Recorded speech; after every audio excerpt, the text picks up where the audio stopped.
Look at his eyes. Not the wound, not the body, not even the red stain on the floor.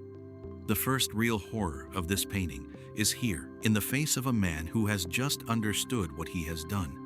This is Ivan the Terrible. But in this moment, he does not look like a ruler. He does not look like the first Tsar of Russia. He looks like someone trapped inside the single worst second of his life. And that is the strange power of Ilya Repin's Ivan the Terrible and his son Ivan. It is often described as a painting where a father kills his son. But Repin did something more disturbing than simply painting violence. He painted the second after violence, when power is useless, anger is gone, and only consequence remains. At first glance, the scene seems clear. A young man collapses in the arms of his father. The father holds him desperately, trying to stop what cannot be stopped.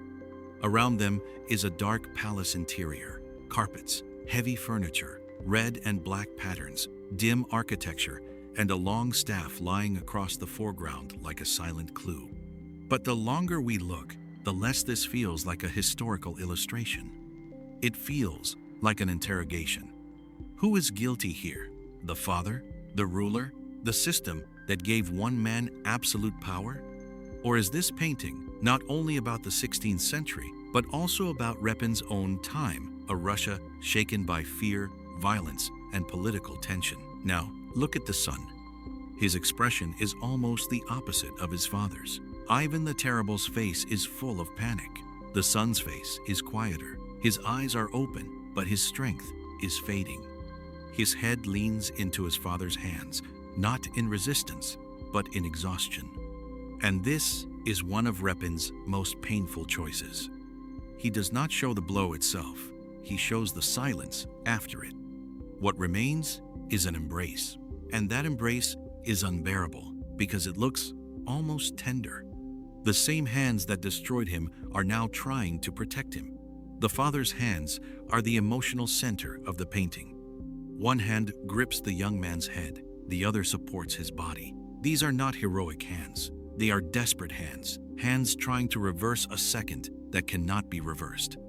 Ivan almost wraps himself around his son, as if he could hide him from the room, from history, from God, and maybe from himself. But the painting refuses to let him hide. In the foreground lies the staff. It is easy to miss at first because our eyes go straight to the faces. But this object changes everything. It turns the room into a crime scene. The action is already over. The object is no longer in the father's hand. It has fallen away. Now it is evidence. Ilya Repin painted this work in 1885. He was one of the most important Russian realist painters, but realism here does not simply mean accurate furniture, costumes, or historical details. It means psychological truth. Repin wanted the viewer to feel the weight of one irreversible moment.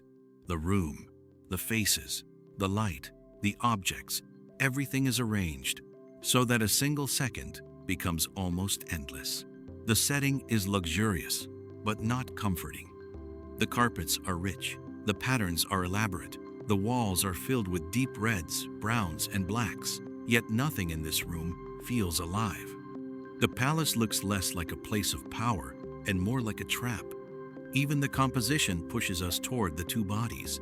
The background is heavy and dark. The brightest area is the sun's pale robe. In another painting, that color might suggest youth, beauty, or courtly elegance. Here, it makes him look painfully vulnerable. The son is not painted like an anonymous victim. He is painted as a prince. His clothing is delicate. His embroidered boot remains visible. Around him, the palace still speaks the language of status, dynasty, and power.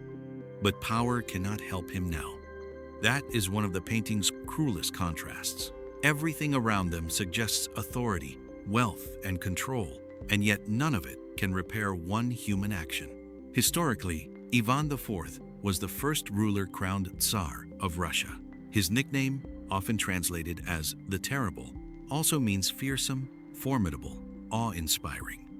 His reign combined state building with brutality, suspicion, and punishment, So when Repin shows him holding his dying son, he is not just painting a family tragedy, he is painting the collapse of a ruler's myth.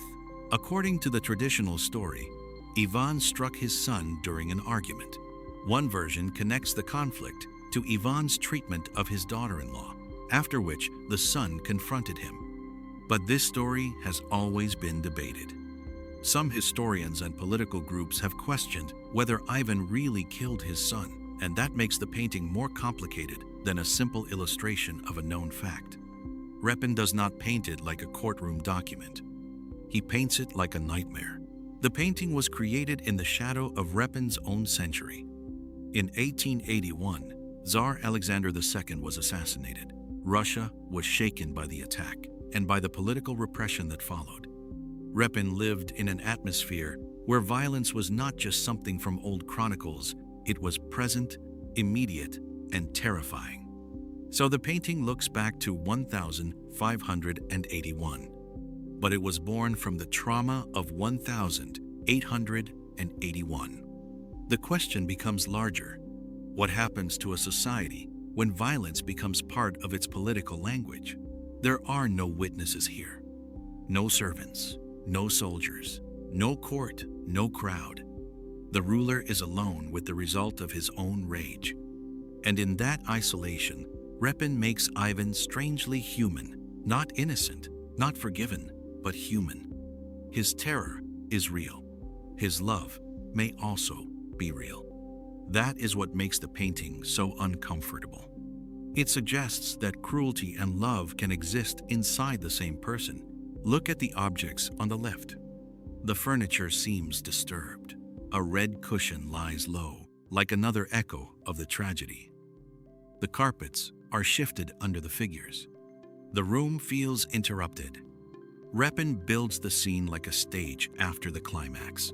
We arrive too late to prevent anything, but we arrive exactly in time to witness the cost. Now notice the son's hand. He does not strike back. He does not push his father away.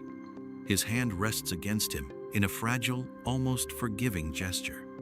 This is why the painting is not only an accusation, it is more painful than that. It shows a relationship at the instant when every role collapses. Tsar and heir, ruler and successor, father and son. Only two people remain.